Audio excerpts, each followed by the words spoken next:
Hello, this is the nfromo, and welcome to the Pulsing Reviews. This day, we're talking about the Insomniac's PS5 launch title game, also known as Ratchet Clank Rift Apart. Welcome to so far the most current IP in the Ratchet Clank series. It is the tale of good versus evil, heaven versus hell, a robot versus justice. Wait, am I reading the Am I reading the correct script? Oh, the wrong script. This is my review script. That's my fanfiction.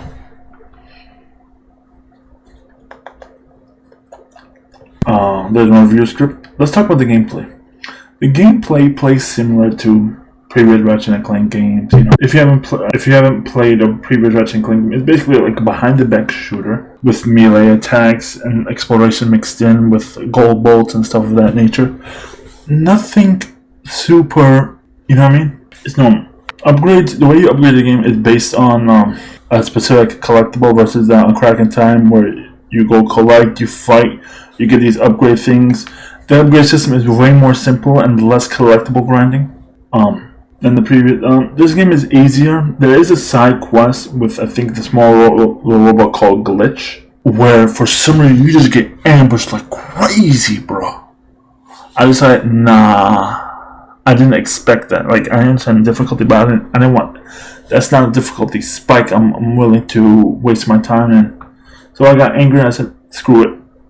There is a planet where you get this fog of war, where you have to go around. I think it unlocks at the end, but by the time you're exploring, it's annoying to explore, because I don't like fogs of war. This game deals with a two-character system via gameplay. I mean, you go planet A, only one character can visit this planet, another character visits the planet. But honestly, you're spending around 60 to 70% of the time with Rivet versus Ratchet. There are bugs on the arena world. There's a bug in the arena world. You know how in weapons in this Ratchet Clank Rift Apart, you see the hollow vid of the weapon. You press a button, I think triangle. You can see the hollow vid of a character, like someone talking. I think Zircon, that tells you what the weapon does in A, B, C, D, E, F, right? The problem with that on the real world, it does not appear. It does not work. It just glitches out for some odd reason. In most Ratchet Clank games, there's amazing new weapons. Like most of the games, probably Quest for Booty is different, but most of the games with the new entry in the series, especially a full price game, a fully priced MSRP game. That's what we're going off, MSRP. You're expecting most of the weapons are going to be brand new. That's what I'm expecting. That should be delivered. You have a couple of new weapons, and there's only one or two that are valuable. The secret weapon in this game was one of the most useless ones. We know what the secret weapon with the blueprints, we know what it's called. It's one of the worthless weapons. It barely does any more damage. You gotta be lucky to get a hit off. It's basically mostly an RNG type of weapon. It just does less damage than the Dominator. I think that's the rocket launcher. It just does less damage. And this is coming from Crack in Time or Into the Nexus, where you go, really? Less damage?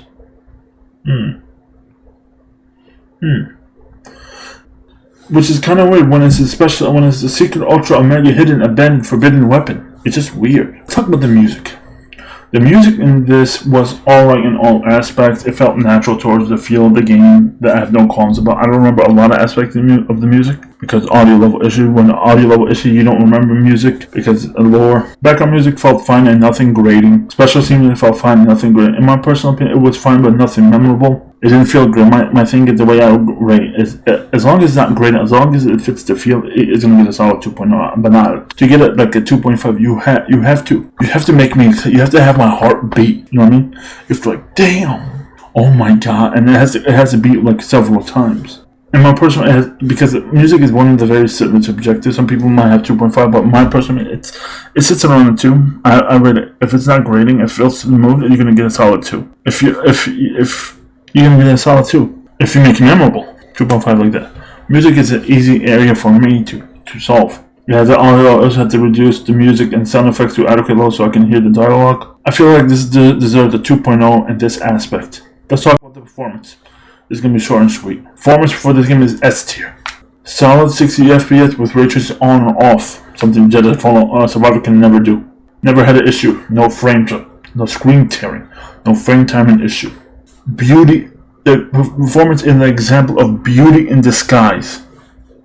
They treated the Queen correctly. They treated 2.5 is their reward for performance. It's their reward. Let's talk about the story. The story, from what I would say is the most part of the game, I didn't enjoy as much as I did. The story started off very, very strong. It showed off. I was smiling most of the way through. Bosses were good and everything. It just felt rushed like crazy. The game needs to be fleshed out more. Every area felt like a 10 to 20, maybe 30-minute visit. Then we did.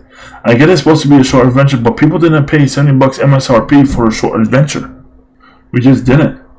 If it was a short adventure, people should have paid like it was a short adventure. Like, if there was more to the story, I would have liked it a lot, but not at that price point. I'm giving it 1.5 because I was expecting a 1 point more of a storyful experience for a fully priced game. This game is worth a 7.5, but you should not buy it at MSRP at $70 and wait to buy it at $30-$40 and get a place or get a place in extra and play it. This is more of a glorified tech demo with Ratchet and Clank, so they can advance the story of the game as well and sell the console. I am saddened. I am saddened because I really do love Ratchet and Clank. I fell in love with the series on the PS with Tool of Destruction when it released. I truly hate I had to give the reviews because it's just not enough story to sell it to me at $70. Really sad, bro. Hurts the heart. Hurts the heart, bro. Hurts the heart, man. Hurts the heart. Thank you for tuning in. This is nfromo. Have a nice day.